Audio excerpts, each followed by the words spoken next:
दोस्तों नमस्कार, जय हिंद, भारत माता की जय। दोस्तों आज का ये जो वीडियो है ना आप जरूर देखिए और इसमें आपके बहुत से छोटे छोटे प्रश्नों के उत्तर मिलने वाले हैं और बहुत ही मजाकिया तरीके से आप आनंद भी लीजिएगा और देखिएगा भी और समझने की भी कोशिश करिएगा। केवल आनंद मत लीजिएगा, समझने की भी कोशिश करिएगा और उस मानसिकता को पकड़ने की भी कोशिश करिएगा जिस मानसिकता से हमारे और आपके बीच लोग बैठे हुए हैं। तो आइए वीडियो देखिए पहले।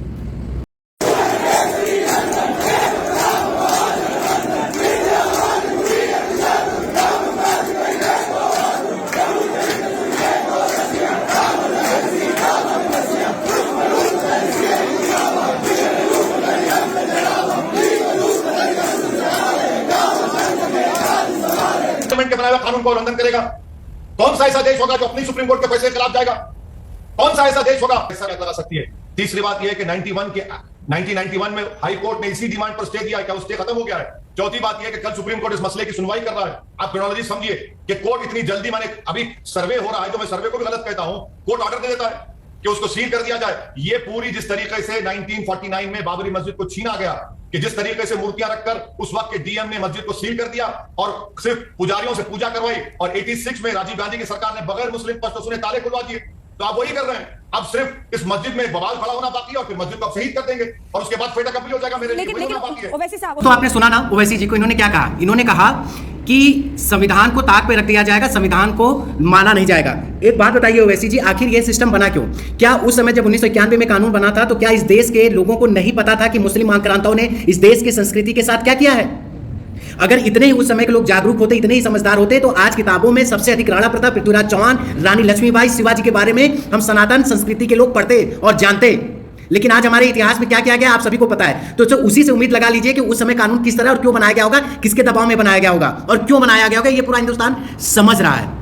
और जब आप उस समय कानून बना सकते हैं अपने हित के लिए, तो क्या इस समय कानून एक पूरे विश्व में पूरे विश्व के लोग जो देख रहे हैं, समझ रहे हैं, सनातनियों के गर्व को समझ रहे हैं और पूरा विश्व इस सनातन को जानता है, इसकी शक्ति को। और वो सनातनी क्या ये नहीं चाहेंगे कि जिस देश में वो रह रहे हैं, जिस देश में उनकी मेजोरिटी है, जिस देश में उनकी संस्कृति के साथ छेड़खानी की गई, जिस देश में उनको संस्कृति को दबाया गया, कुचला गया आक्रांताओं द्वारा, तो क्या आज वो समय नहीं है कि उस संस्कृति को फिर से उजागर किया जाए? आपका जब समय था, आपके सरकार का जब समय था, जब आपके लोगों को मानने का समय था, अरे बहुत से ऐसे गवर्नमेंट है भैया जिन्होंने तो आपके समर्थन के लिए बेकसूरों को मौत के घाट तक उतार दिया था। कार सेवकों के साथ कुछ ऐसे राजनीतिक दलों ने क्या किया है, ये इतिहास गवाह है। तो बताइए ऐसे लोगों को कैसे हम उम्मीद कर लें ऐसे लोगों से कि वो आज भी हमारी संस्कृति के लिए हमारा साथ देंगे? कार सेवकों पे गोली जब जिसने चलवाई थी, जब उनकी हत्या हुई थी, तो इसी से अनुमान लगा लीजिए कि उस समय की सरकार क्या कर रही होगी और क्या समझ रही होगी। जब आप जम्मू एंड कश्मीर में दोस्ती का फर्ज लोग निभा रहे थे, तब उसी जम्मू एंड कश्मीर में उसी सेंट्रल गवर्नमेंट के रहते हुए 370 के अंतर्गत कश्मीरी पंडितों को मारा गया, उनकी निर्मम हत्याएं कर दी गई। तब तो गवर्नमेंट तब नहीं थी, वही गवर्नमेंट थी ना उस समय जिन्होंने ये ला लाया था, वही थी ना। तो आज गवर्नमेंट बदल चुकी है और अगर किसी सनातनी के लिए, अगर किसी सनातन धर्म के लिए अगर ये कार्य किया जाएगा, अगर संविधान में कानून में संशोधन किया जा सकता है तो होगा। आरक्षण के समय आप तो नहीं दिखे, जब ST/SC एक्ट था तो उस समय भी तो गवर्नमेंट ने ही किया था ना। सुप्रीम कोर्ट ने मना किया था तो गवर्नमेंट ने जाके सब सिस्टम को, नियम को बदल दिया।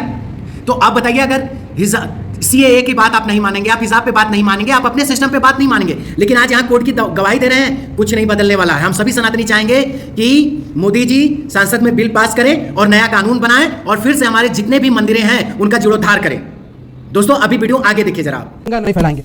और वो जो तिरंगा नहीं फहराया वो 70 सालों तक, 2001 में पहली बार नागपुर के इनके हेडक्वार्टर में तिरंगा फैला, इतने वर्षों तक कभी तिरंगा नहीं फहराया। नंबर 1। नंबर 2, सबसे पहली बार जो जन गण मन है हमारा नेशनल एंथम, उसका विरोध आरएसएस ने किया। उन्होंने कहा कि ये तो टैगोर साहब ने इसलिए लिखा था क्योंकि किंग जॉर्ज V को खुश करना था। ये इनका इतिहास है, समझ। तो जन गण मन का, तिरंगे का जिसने विरोध किया वो आज हमको ज्ञान दे रहे हैं, हमें आपसे ज्ञान लेने की जरूरत नहीं। नंबर 2, आपने कहा मदरसे में जो है ऐसे निकलते। भाई साहब आपको शायद इतिहास का पता नहीं है, मौलाना आजाद इस देश के पहले शिक्षा मंत्री थे जिन्होंने IIT, एम्स, जितने भी बड़ी बड़ी शिक्षण संस्थान इस वक्त देश में एक्सीलेंस हासिल कर रही है, उसकी नींव रखने वाले मौलाना आजाद थे। वो मदरसे से पढ़े हुए थे, इंटेलेक्चुअल आदमी थे। APJ अब्दुल कलाम जो हमारे देश के सबसे बड़े साइंटिस्ट, दुनिया के सबसे बड़ा साइंटिस्ट मानता हूं, वो अपने यहां से तमिलनाडु में, केरला में मदरसे में पढ़े थे। राजा राम मोहन राय, बंकिम चंद्र चट्टोपाध्याय सब मदरसे में पढ़े थे। मदरसे का पढ़ने का मतलब नहीं होता कि अनपढ़ हो जाए या फिर यहां से इस्लामी सिर्फ तालीम हो। मदरसा जो है वो ज़हन खोलता है, बाद में लोग हायर तालीम लेते हैं। मैं तो कह रहा हूं जामिया मिलिया इस्लामिया में, मैडम भी जानती है, हमारे यहां ब्रिज कोर्स होता है, जो मदरसे से पढ़ के आते हैं उन लोगों को, अंजना जी भी जानती है। के ब्रिज कोर्स होता है, मदरसे के जो पढ़े हुए बच्चे उनको 1 साल का ब्रिज खाओ में भी राष्ट्रगान की शुरुआत करवाई, मैं स्वागत करता हूं। मदरसे में भी करवाई, मैं स्वागत। भाई मदरसे में राष्ट्रगान लोग पढ़ते थे, ऐसी बात नहीं। अनऑर्गेनाइज जैसे स्कूलों में प्रेयर होता है, हम लोग, मैं भी हेड बॉय था, स्कूल में प्रेयर करवाते थे तो वहां होता था, लेकिन स्कूलों लेकिन मदरसों में कोई ऐसा ऑर्गेनाइजेशन नहीं होता है। लेकिन राष्ट्रगान का किसी ने विरोध किया, ये तस्वुर भी नहीं है। इसलिए आरएसएस के इनको समझाइए, इनको पता नहीं है अभी इतिहास का, इनका इतिहास। स्कूल के ये हेड बॉय थे, वहां पे मैं हेडमास्टर था। तो अभी मैं बताता हूं। आपने सुना ना, मैं तो इनका नाम भी नहीं लूंगा, मैं तो इनका नाम नहीं लूंगा और मुझे लेना भी नहीं, मुझे अच्छा भी नहीं लग रहा है। ये इंसान क्या कह रहा है, मदरसों का मतलब इतने 5 लाख से अधिक मदरसों में केवल इनको आज से 100 साल पहले, यानी 100 साल पहले जो लोग पढ़ चुके थे, जिनकी मृत्यु हो चुकी है, उनका इनको एग्जाम्पल याद है। लेकिन इनको ये नहीं पता है कि उसी मदरसों में जब इंडियन मुजाहिदीन के लोग निकलते हैं, जब आतंकवादी विचारधारा के कट्टरपंथी लोग निकलते हैं, उसी मदरसे में जब राष्ट्रगान के खिलाफ हम लोगों ने ना जाने कितने वीडियो देखे हैं जिसमें राष्ट्रगान अपने देश का आज तक नहीं गाया जाता था, ऐसे मदरसों की ये दुहाई दे रहे हैं। और हिंदू संस्कृति और हिंदू सनातन को ये भूल चुके हैं। हिंदू संस्कृति और हिंदू सनातन में तो कुछ था ही नहीं है। अब इनको हम इनके सामने इतिहास को रखना मूर्खता होगी, ऐसे लोगों के सामने इतिहास को रखना भी नहीं चाहिए। दोस्तों, ये आरएसएस को कह रहे हैं, आरएसएस पे दोषारोपण कर रहे हैं कि आरएसएस ने झंडा नहीं फहराया। ठीक है, हो सकता है उन्होंने झंडा नहीं फहराया होगा, लेकिन तो जब ऐसी स्थिति थी तो इंदिरा गांधी ने जब आरएसएस को बैन किया तो फिर बाद में क्यों उसे ऑर्डर देके बोल दिया कि नहीं, आरएसएस हिंदुस्तान का सबसे बड़ा राष्ट्रीय स्वयंसेवक संघ है, क्यों नहीं बैन किया गया? जब आरएसएस में इतनी बुराई थी तो क्यों आज आरएसएस दुनिया का सबसे बड़ा संघ है?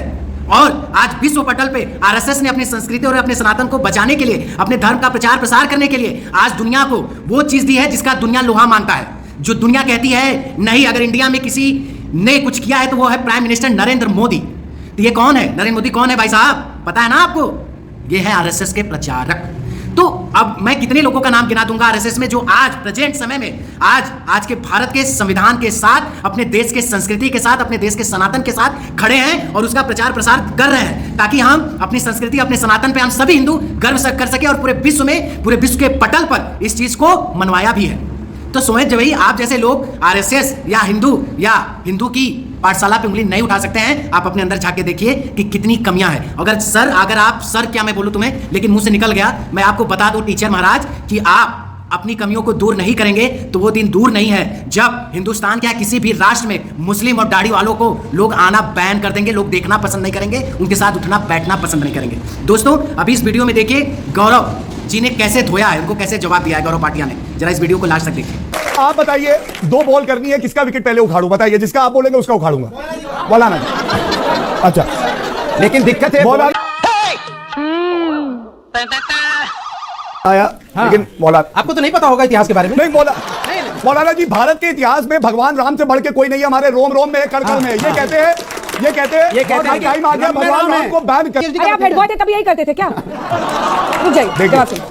दूसरा, आज इनको समझ में आया है कि तिरंगा बहुत जरूरी है, राष्ट्रगान जरूरी है। इनको सर्वोच्च न्यायालय से कोई मतलब नहीं है। इनको ये भी नहीं पता है। ओह माय गॉड,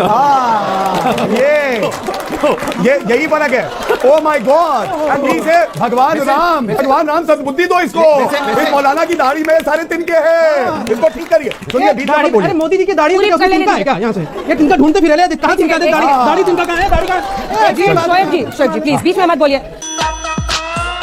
पीछे से बहुत अच्छा दिखता है, सामने से पता नहीं। सुप्रीम कोर्ट का जजमेंट है जिंदल का, ठीक है? उससे पहले आप कहीं भी प्राइवेट स्पेस में या कहीं भी जगह पे तिरंगा जो है ध्वजरोहण नहीं कर सकते थे। ये कानून था। और ये कह रहे आरएसएस उससे पहले नहीं करती थी। पहले कानून जानिए, सर्वोच्च न्यायालय ने यह इजाजत दी, हर नागरिक जो है वो तिरंगा फहरा सकता है। देन इट बिकेम ओपन, सारे के सारे नागरिक तिरंगा कर सकते हैं और आरएसएस ने भी किया। अब मैं दूसरे विकेट पे आता हूं। ये वैसे ही आधा गिरा हुआ है, लेकिन जितना है उसको भी गिरा दो। चलिए, अभी देखिए मुद्दा, देखिए मुद्दा बेरोजगारी है, पेट्रोल है। अब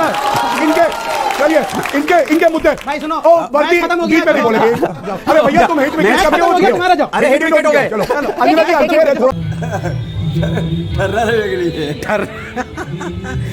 देखिए, होता क्या है, कमजोर खिलाड़ी क्या होता है, हटने से आदमी हिट विकेट हो जाता है। ठीक है, मैं जवाब दूंगी आपसे। प्लीज, बच्चों के भी सवाल लेने। देखिए, ऐसा होता है अक्सर, शेर की दहाड़ सुन के गीदड़ सोचते हैं एक साथ झपट्टा मारो, शेर को पकड़ लेंगे। पकड़ नहीं पाएंगे। बात सुनिए।